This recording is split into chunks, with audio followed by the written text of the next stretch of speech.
Bonsoir, bienvenue dans cette nouvelle édition du journal web Jean Lartaud, une édition spéciale Jeux paralympiques et olympiques. Bonsoir tout de suite les titres de l'actualité. Nous rejoindrons ensuite nos deux représentants du collège Génération 2024 pour le sujet de la semaine, le report des Jeux paralympiques et olympiques, avec des invités de prestige. Enfin, nous finirons par un extrait du flash mob de Jean Lartaud réalisé par les élèves, mais pas que les élèves.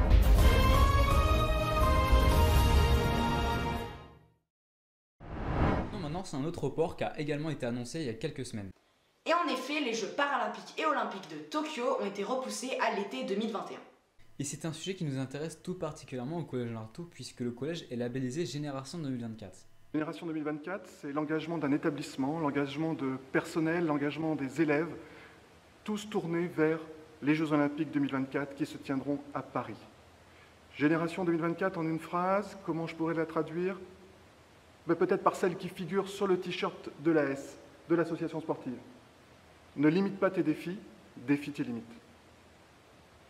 Je voulais aussi en profiter pour remercier très sincèrement l'ensemble des participants de prestige, des participants de renom à ce journal télévisé spécial sport, sport olympique, mais pas seulement. Merci à vous. Et pour le faire dans le détail, je passe la main à M. Billon. À vous, M. Billon, et puis attrapez ce t-shirt. Merci, Monsieur Dubreuil, bien reçu. Pour rentrer dans le vif du sujet, tout d'abord, notre partenaire, Madame Péchevy, vice-présidente en charge de l'éducation, de la jeunesse, du sport de la Charente, qui va nous présenter le label Terre de Jeux 2024, remis récemment par Tony Estanguet. Pouvez-vous nous en dire un peu plus sur ce label ? Bonjour à tous. Bonjour. Donc ce label est avant tout une belle occasion de participer à cette fête exceptionnelle des Jeux olympiques et paralympiques qui sera organisée par la France en 2024. Ce label est à l'initiative de l'Association des départements de France et du comité d'organisation présidé par Tony Estanguet.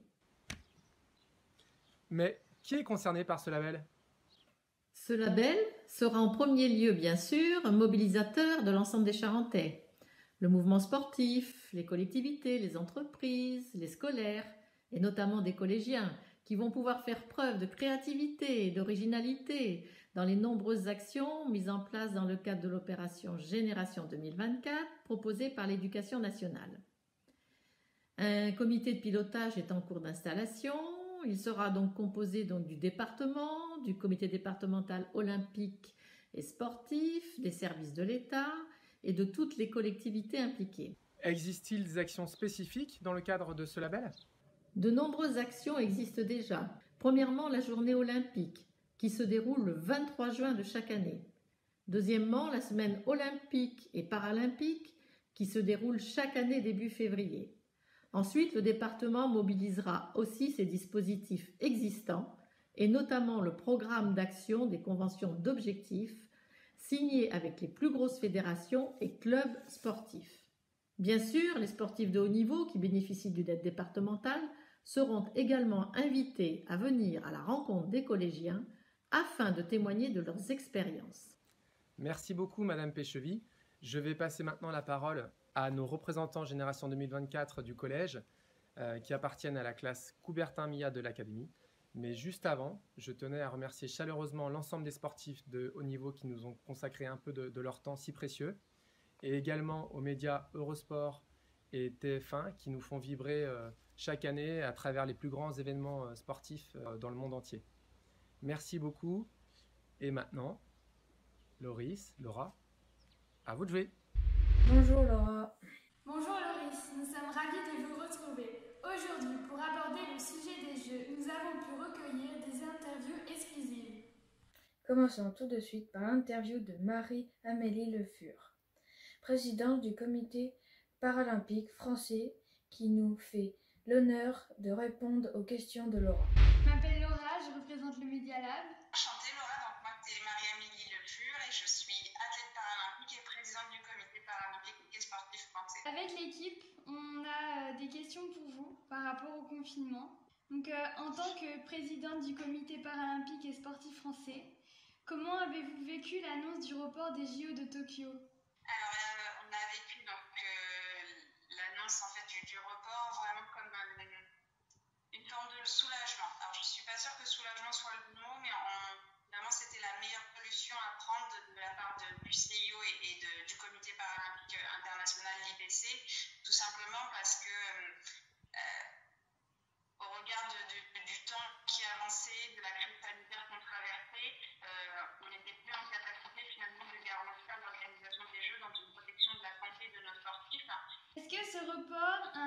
impact sur la tenue des Jeux paralympiques en 2024? Alors non, pour l'instant, il n'y a pas d'impact en fait, sur la tenue des Jeux paralympiques en 2024. On n'a pas d'annonce particulière sur le fait que les Jeux soient reportés, modifiés. Par contre, c'est ce qui est sûr, qu'on a vraiment volonté encore plus de réussir les Jeux de Tokyo en 2020, parce qu'on ne parle plus à 4 ans, mais simplement à 3 ans des Jeux de Paris 2024. Et on sait que Tokyo doit nous servir de tremplin à la fois pour les sportifs, mais surtout pour la visibilité et la médiatisation de nos sportifs, afin qu'un téléspectateur en 2020 devienne un spectateur en 2020. En tant qu'athlète, quel impact sur ce report des Jeux a-t-il sur votre préparation? Il a un impact énorme. En fait, le confinement a un impact très important. Le report des Jeux est non négligeable parce que reporter l'échéance ultime d'un an, ça bouleverse énormément de projets, des projets sportifs. Il faut repenser la préparation, il faut repenser les objectifs, il faut repenser un chemin de sélection et un mode de qualification. Moi, j'étais, on va dire, à 3 semaines de me qualifier pour les Jeux, donc moi, je ne sais pas du tout finalement ce que sera mon processus de sélection. Et puis, ça a un impact aussi dans notre organisation quotidienne parce que les sportifs de niveau prennent du temps, nécessite d'aller chercher des partenaires, de s'organiser professionnellement parlant. Et c'est finalement tout ce calendrier qui est bouleversé par un report d'un an. Et pour la vieille athlète que je suis, c'est-à-dire une athlète qui avait choisi de prendre sa retraite en 2020, c'est un an de plus, ça a un impact non négligeable aussi sur la vie familiale. De votre côté, comment vivez-vous le confinement? Alors, je vis plutôt bien le confinement parce que j'ai la chance d'être confinée chez moi, en campagne, avec la possibilité très facilement de télétravailler, de m'entraîner tous les jours. Et j'essaie de voir le bon côté des choses qui est que je passe du temps avec ma fille, mon mari, même si voilà, les liens de nos proches, de nos amis, de notre famille, commencent à être très pesants et on sait que le mois supplémentaire va être très dur. Et on sait aussi que pour la santé et la sécurité de tous, on doit se tenir. Merci beaucoup d'avoir répondu à nos questions. Bonne continuation et bon confinement. Merci Laura. Les Jeux paralympiques et olympiques sont un événement planétaire. Des milliers de journalistes couvrent l'événement. Rejoignons maintenant Mathéo qui a pu obtenir un interview exclusif avec Madame Géraldine Pont, directrice générale Eurosport France. Je m'appelle Mathéo, je fais partie du Media Lab au Collège Jean Lartaud à Jarnac. Est-ce que vous pouvez vous présenter pour nos téléspectateurs ? Alors, je m'appelle Géraldine Pont, je suis la directrice d'Eurosport France. Je gère donc la programmation de l'antenne d'Eurosport, les journalistes, les commentaires, tout ce qu'on met à l'antenne et puis voilà comment on détermine une stratégie de programmation, quel sujet on fait, enfin la ligne éditoriale. Est-ce que les Jeux Olympiques, est-ce que c'est un événement important pour la chaîne ? Alors les JO déjà c'est un événement important pour tout le monde, pour tous les amoureux de sport et pas que, parce que c'est tous les 2 ans ce grand moment du sport mondial avec toutes les stars qu'on connaît. C'est des moments passionnés que tout le monde vit. Et puis après c'est évidemment un moment extrêmement important pour Eurosport puisque nous avons acquis les droits des Jeux Olympiques pour tout le groupe Eurosport au niveau mondial jusqu'en 2024. On a hâte de vivre ces moments qui mobilisent en général toute la rédaction et pas que la rédaction puisque ça mobilise toute l'équipe en général d'Eurosport. Quelle couverture médiatique ça représente dans la programmation, par exemple en termes d'heures de diffusion ? Alors là, ça c'est difficile à calculer mais on va être en direct sur les Jeux Olympiques sur les 2 chaînes puisqu'on a Eurosport 1, Eurosport 2. On est en général en direct donc pour Tokyo avec l'horaire de décalage 2h du matin heure française jusqu'à 17h le lendemain. Donc c'est quand même une énorme couverture. On va consacrer nos 2 antennes à 100% aux Jeux Olympiques en direct et en différé. Et du coup, comment est-ce que vous les préparez ces Jeux Olympiques ? Alors ça prend beaucoup de temps à préparer, j'ai envie de dire que ça se compte en années et pas en mois. Il y a toute une façon de travailler, il y a tout un process, donc on doit déjà savoir quelle est la programmation du CIO, quels sont les sports qu'ils mettent et dans quel ordre. On fonctionne ça, ensuite on prépare des grilles de programmation, qu'est-ce qu'on met quand on a des événements en même temps sur nos 2 chaînes. On doit déterminer les angles de nos émissions, qu'est-ce qu'on fait autour des jeux, comment on accompagne les jeux, qu'est-ce qu'on dit, qu'est-ce qu'on construit, quels sont les tournages qu'on fait. Donc il y a énormément de réunions de préparation. Vous le savez, hein, on est en confinement en ce moment et du coup quel impact ça a sur la programmation actuelle ? Est-ce que vous avez dû modifier vos programmes ? Alors évidemment, on n'avait plus aucun direct puisque tout s'est arrêté aux alentours du 15 mars, vraiment en cascade. Hein. Les premiers événements, Indian Wells a dit qu'il ne faisait pas le tournoi et puis après ça a été la dégringolade. Tout s'est annulé, tout s'est arrêté pour des questions sanitaires évidemment. Donc c'est beaucoup de remises en question, c'est beaucoup de discussions avec les équipes pour voir ce qu'on peut faire, sur quel sport on va miser. Donc nous on a des sports piliers chez nous qui sont très forts, le cyclisme, le tennis, donc on axe prioritairement sur ces sports-là. Et puis s'adapter, et s'adapter ça veut dire s'adapter aux moyens techniques, aux moyens humains. Donc on a beaucoup moins de gens qui travaillent pour nous, on n'a pas les moyens de venir en régie. On a pu se mettre en place, on a équipé tous nos journalistes de moyens pour commenter à distance de chez eux. C'est aussi beaucoup de travail parce que ça demande une coordination de tout le monde pour arriver à avoir un bon produit à l'antenne. Il y a quand même pas mal de choses qui sont bousculées dans la façon de travailler. Et du coup, qu'est-ce qui change quand vous travaillez en fait à la maison S'adapter au rythme familial. Quand vous êtes chez vous, c'est plus tentant d'ouvrir l'ordinateur jusqu'à 23h. Donc on a passé à peu près les 2 premières semaines de confinement comme ça, où on travaillait jusqu'à minuit parce qu'on se disait on est dans une sorte d'urgence et en même temps on est là, donc autant le faire. Donc vraiment se cadrer des moments de travail et puis des moments où on est en famille. Donc on multiplie les réunions là où avant on n'avait pas besoin de faire ça puisque vous avez une grande salle de rédaction, tout le monde est réuni et puis on échange très vite. Là c'est plus compliqué, vous n'êtes pas toujours libre au même moment. C'est beaucoup de temps perdu dans des process de mise en place. Vous savez que les JO auront lieu en France en 2024. Est-ce que le fait que ça se déroule en France, ça change quelque chose pour vous, du coup, et la chaîne en termes d'organisation ? Oui, forcément, parce qu'aujourd'hui, Eurosport, on est diffusé dans toute l'Europe, avec des marchés très forts comme l'Allemagne, l'Espagne, l'Italie, l'Angleterre, la Russie, les pays nordiques. Mais quand c'est chez vous, forcément, vous savez que vous avez une attente particulière, donc tout va se passer chez nous. On connaît les lieux, on connaît les stars, on connaît nos champions, donc l'Europe va venir à nous en fait, et le monde entier aussi, mais en tout cas tous nos partenaires européens vont venir à nous. On ne consomme pas le sport comme on le fait en France, comme on le fait en Italie, en Espagne, en Allemagne, et donc c'est vrai que on va essayer d'avoir notre patte française, donc un petit peu coordonner tout le monde et puis donner une sorte de tendance générale. Voilà. Merci beaucoup. Je t'en prie, merci à vous. Le confinement n'a pas touché que les chaînes spécialisées. D'autres événements majeurs, comme la Coupe d'Europe de football, étaient programmés sur d'autres antennes. Je vous propose d'écouter Julien Millereux, directeur des sports de TF1. Donc moi je m'appelle Mathéo. Enchanté Mathéo. Est-ce que vous pouvez vous présenter pour nos téléspectateurs ? Bien sûr. Alors je suis Julien Millereux, je suis directeur adjoint des sports du groupe TF1. Mon périmètre, c'est donc de gérer tous les programmes sportifs qui sont diffusés sur les antennes du groupe TF1, donc TF1, TMC, TFX, toutes les chaînes, le digital. Et j'ai en charge du coup d'un côté une partie commerce, c'est les négociations de droits sportifs. Donc ça c'est la partie, je dirais, plus business. L'autre partie, c'est la partie éditoriale. Donc, je gère les rédactions de téléfoot, automoto et des grands événements sportifs. C'est quoi les grands événements sportifs que votre chaîne elle couvre ? Le socle de notre stratégie, c'est les événements fédérateurs, donc à très fortes audiences. Donc, quand je dis ça, je parle des matchs de football de l'équipe de France, je parle de l'Euro de football, de la Coupe du Monde de football, de la Coupe du Monde de rugby. Combien de personnes travaillent au sein du service des sports de TF1 ?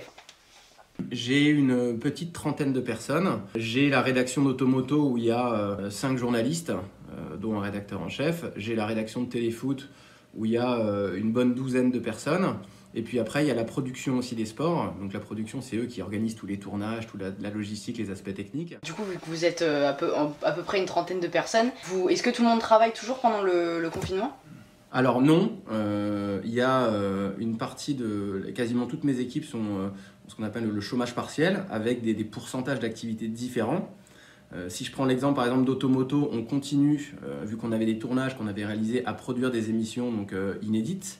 Donc là, dimanche dernier, c'était la dernière émission inédite qu'on était en mesure de produire.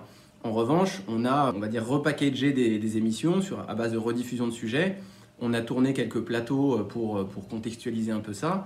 Donc les gens travaillent encore. Et puis, ils travaillent aussi sur préparer la reprise, réfléchir à des idées de sujets, ce genre de choses.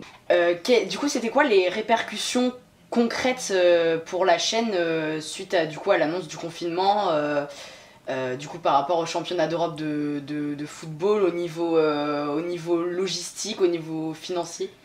Il y a plusieurs aspects. Le report de l'Euro à l'année prochaine, Il a un premier impact, c'est un impact de programmation, puisque là où on avait des matchs de football programmés et puis des magazines, il faut les remplacer par d'autres programmes. L'impact, c'est aussi qu'on a commencé à commercialiser sur le marché publicitaire des offres autour de l'euro, et que cette commercialisation était en cours et que du coup on n'est pas en mesure de livrer cet euro. Il sera dans un an, mais d'ici là le marché publicitaire aura évolué. Au niveau court terme, assez positif dans le sens où ça va être une année très compliquée pour TF1 comme pour d'autres entreprises, puisque nos recettes publicitaires chutent. Même si nos audiences sont très bonnes parce que beaucoup de gens regardent la télé, il n'y a pas de recettes publicitaires en face. Donc on a besoin de faire beaucoup d'économies et un événement comme l'euro coûte très cher. Donc au lieu d'avoir un euro à financer cette année, il sera reporté à l'année prochaine. Donc ça va alléger nos coûts dans notre grille. En revanche, le côté négatif, c'est que l'année prochaine, quand on fait nos budgets à 3 ans, on n'avait pas prévu d'avoir un euro en 2021. Donc l'économie qu'on va faire cette année, elle sera en charge l'année prochaine. En ce moment, est-ce que le confinement, ça a chamboulé la programmation actuelle ? Complètement, parce que l'impact pour nous, en tant que diffuseur, il est à plusieurs titres. Et encore une fois, on n'est pas une chaîne de sport, on est une chaîne généraliste, donc on est beaucoup moins impacté que des chaînes comme beIN Sport, Eurosport, qui eux vivent du direct. Hein. Donc nous, on a nos événements qui sont aussi décalés, voire annulés. Mais l'autre impact, c'est aussi que tous les événements qui sont reprogrammés sur d'autres chaînes, ça va nous faire une concurrence qu'on n'avait pas prévu d'avoir. Aujourd'hui, l'organisation du Tour de France a annoncé que le Tour de France était décalé du 29 août à mi-septembre. Là, on va avoir un événement très très puissant en face de nous sur France Télévisions comme le Tour de France, à une période de l'année, la rentrée scolaire, où normalement c'est une période publicitaire très forte. Et pour nous, en tant que chaîne de télévision, ça crée une concurrence très forte à des moments où normalement on n'en avait pas. Vous avez dit que du coup, il y avait toujours des personnes qui travaillaient pendant le confinement. Et du coup, comment est-ce que vous travaillez ? Il y a des systèmes qui ont été mis en place pour travailler à distance ? Les gens travaillent principalement de chez eux, mais c'est plus, je vais dire, du travail cérébral dans le sens où c'est beaucoup de réfléchir à ce qu'on peut mettre en place dans l'émission. Après, j'ai des gens qui réfléchissent quand même à des problèmes opérationnels, mais on se fait des conférences de rédaction sur des outils comme Microsoft Teams. Je pense que c'est important de garder le lien dans les équipes aussi. Après, on n'envoie pas les gens en tournage, par exemple. Juste en plateau, on a tourné des plateaux pour Automoto, mais c'est dans une pièce, confinée, il n'y avait pas de risque. Aujourd'hui, j'ai pas de gens qui font du montage à distance, par exemple. Nous, on a des salles de montage à TF1, on sait qu'on peut respecter les règles de distanciation sociale, donc quand on en a besoin, on peut envoyer un journaliste avec un monteur qui est volontaire et qui respecte les gestes barrières. Vraiment merci beaucoup, parce que toute l'équipe du Media Lab est super content que vous nous ayez répondu et que vous avez pris un peu de votre temps pour le journal, ça nous fait super plaisir, donc vraiment merci beaucoup. Merci Mathéo, mais comment vivent les intéressés, à savoir les sportifs? Rejoignons tout de suite Justinien, Margot et Benjamin, qui ont pu recueillir des témoignages exclusifs de très grands champions. Moi j'ai 37 ans, je suis sportif de haut niveau, canoë-kayak. Je pratique le kayak depuis 29 ans maintenant. Vice-champion olympique à Rio en 2016. Plusieurs fois médaillé au championnat d'Europe et au championnat du monde. Que pensez-vous du report des JO ? Alors pour moi, le report des JO, c'était la meilleure chose à faire. Le comité international olympique a très bien fait de le faire parce que le prix olympique, c'est avant tout le fair play. Et donc, cette valeur-là, elle est très importante. Et je pense qu'elle n'aurait pas été respectée si on avait maintenu les Jeux à cette période-là. Les chances n'auraient pas été les mêmes lors des Jeux olympiques si ça avait été maintenu en 2020. Il y a des avantages et des inconvénients. Hein. Évidemment, ça ne m'arrange pas forcément dans le sens où je suis un athlète vieillissant et ça fait partie du jeu, il faut l'accepter. Après, ça m'avantage, entre guillemets, parce que je n'avais pas forcément envie d'arrêter. Et donc, le fait que ce soit reporté, ça me permet de ne pas gagner un an de plus, parce que ce sera sûrement mes derniers Jeux olympiques. Comment faites-vous pour vous entraîner avec la fermeture des bassins, lacs et rivières ? Dans mon petit appartement de 40 mètres carrés, donc j'ai un petit balcon qui fait 5-6 mètres carrés et qui me permet de faire de la musculation sur le balcon, sans machine. Ensuite, je vais courir en dehors de chez moi et dans le respect des règles ministérielles. J'ai récupéré également une machine à pagayer, donc c'est comme un rameur pour l'aviron, sauf que là c'est pour le canoë-kayak. Et en plus de ça, j'ai la chance aussi, via les nouvelles technologies, d'être accompagné par les entraîneurs, les préparateurs physiques. Alors, comment faites-vous pour vous occuper pendant le confinement? Je m'entraîne à peu près 15 heures par semaine, donc ça occupe pas mal de temps. Entre les temps d'entraînement ou de récupération, je m'occupe avec, par exemple, des séries, des films. Je lis parfois des articles sur les réseaux sociaux ou sur des sites dédiés à ça. Je joue un petit peu sur Internet, des petits jeux. Pour terminer, selon vous, pourquoi faut-il s'inscrire à la section kayak du Collège Jean Lartaud? Selon moi, c'est le meilleur sport au monde parce qu'il permet de rencontrer des gens super. Il y a une très bonne ambiance dans ce sport et il véhicule de très belles valeurs. On a la chance de pouvoir s'entraîner à l'intérieur et à l'extérieur. Et ça, c'est vraiment un avantage. Ça permet de passer une étape. Moi, faisant partie du club d'athlétisme de Jarnac, j'ai l'honneur d'être entraîné par Zied, un athlète de haut niveau, spécialiste du 400 mètres haies. Il a pu prendre un peu de son temps pour répondre à quelques questions par téléphone. Bonjour Zied, en tant qu'athlète, comment vis-tu le report des JO de Tokyo? Bonjour Margot. Et ben en fait pour répondre à tes questions pour le report des JO, moi honnêtement je pense que c'est la bonne décision du comité olympique, tu vois. Surtout il faut penser d'abord à la santé des athlètes, quoi. Et pour les JO, ils sont pas annulés normalement, ils sont juste reportés, donc on a toujours le même objectif avec un an de plus, quoi, de concentration, préparation, volonté.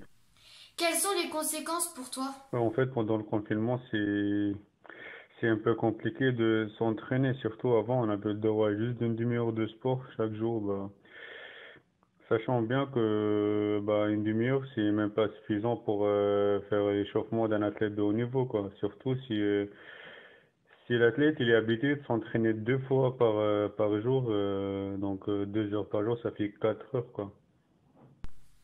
Comment vis-tu cette période de confinement au quotidien? Donc, oui, comme je disais, on peut toujours faire quelques exercices, chacun chez soi, mais ça serait juste pour maintenir la forme, tu vois. C'est pas pour se préparer au JO, quoi. Quelles sont les conséquences sur tes entraînements? Donc, rien n'est perdu, il faut pas lâcher. Pour moi, honnêtement, ça serait que 1 mois de repos. Et après, je vais reprendre ma préparation des JO début mois de mai. Et du coup, ça serait que de repos actif. Pour faire des footings, quelques exercices chez moi. Merci Zied d'avoir répondu à toutes nos questions. À vous les studios!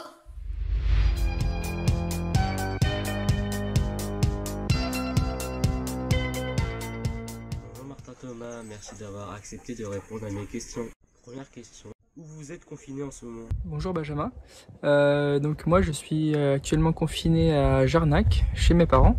Comme ça je dispose d'un grand jardin pour pouvoir continuer mes activités, mes entraînements, mais aussi garder un bien-être mental plutôt que d'être enfermé dans un petit appartement chez moi à Pau. Que faites-vous pour vous occuper? Alors j'essaie surtout de rythmer mes journées en passant du temps à travailler sur mes différents projets sportifs, mais surtout à m'entraîner. C'est-à-dire que je passe environ 3 à 4 heures par jour à l'entraînement, entre musculation, course à pied, travail cardio sur rameur ou même proprioception, équilibre ou d'autres jeux ludiques. Je fais un peu de badminton, du ping-pong. Voilà tout ce qui me passe par la tête. J'essaie aussi de travailler sur mon matériel. En ce moment, je suis en train d'équiper du coup un nouveau bateau. En ce moment, je passe aussi beaucoup de temps dans l'atelier. J'en profite pour avancer sur mon matériel, le faire évoluer, l'adapter. En ce moment, je fais des calages, c'est-à-dire que j'ai moulé mes genoux avec du carbone. J'ai aussi un certain nombre de pagaies à monter. Voilà, donc beaucoup de boulot en cette période de confinement. Que pensez-vous du report des JO? En ce qui concerne le report des JO dans 1 an, ce qui va changer pour nous, c'est surtout le mode de sélection. On ne sait pas du tout comment ça va se passer, ni la date des sélections, ni les modalités. À la base, ça devait se passer sur les championnats d'Europe, sur le bassin de Londres, dans un mois. Sauf que toute compétition a été annulée pour cet été. Donc là, pour l'instant, on est dans le flou total et on attend la fin du confinement pour avoir les informations sur les prochaines échéances. Quel entraînement faites-vous pendant le confinement?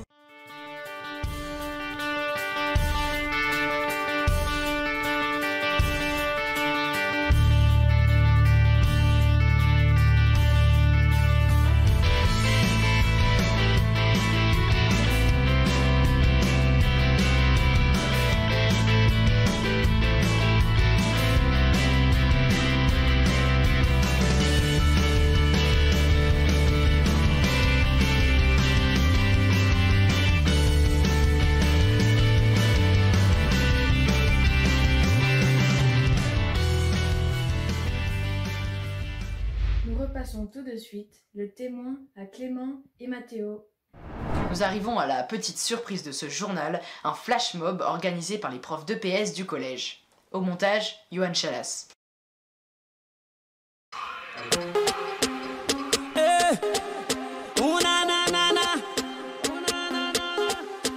Il est temps d'aller pousser, on a des rêves à soulever. Ta balance fait trop la gueule, il va falloir éliminer. Faut souffrir pour être beau, pour pas se faire photoshopper. Ne t'arrête pas quand t'as mal, mais plutôt quand t'as tout donné, oui tout donné. Toujours se relever, toujours recommencer. Interdit d'abandonner. Hey, hey, hey, hey. Faut taffer le cardio pour mieux endurer. Faut taffer les abdos. La vie c'est musclé, ouais ouais ouais. La vie c'est musclé. Il est temps d'aller pousser, on a des rêves à soulever. Allez, allez, allez, allez. Relève-toi, c'est dans la tête, on est ensemble, on va y aller. Allez, allez, allez, allez. Y'a que des hommes, y'a que des guerriers, y'a que des hommes, y'a que des guerriers, y'a que des hommes, y'a que des guerriers. T'as les hommes. Allez. Allez, 10 secondes de récup et on repart.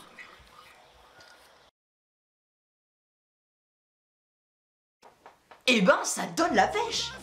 Les professeurs d'EPS vous invitent à tester ce flash mob chez vous. Et pour ceux qui le souhaitent, élèves, parents ou professeurs, vous avez la possibilité de nous l'envoyer. Nous diffuserons un medley dans le prochain JT. Le principe est le suivant. Vous remplissez le formulaire de droit à l'image qui est disponible sur le site du collège et sur le portail du CDI. Vous envoyez vos images par WeTransfer avec votre autorisation avec l'adresse gem@jeanlartaud.fr. À vous de jouer, vous retrouverez le flash mob sur la chaîne YouTube du collège. Un grand merci pour tous les retours positifs sur le journal Jean Lartaud de la semaine dernière, à voir ou à revoir sur notre chaîne YouTube. Toute l'équipe du Media Lab est ravie. Nous vous donnons rendez-vous vendredi prochain à 18h pour une nouvelle édition. Au revoir. Au revoir, et en attendant, restez chez vous. Et oui, surtout, restez chez vous.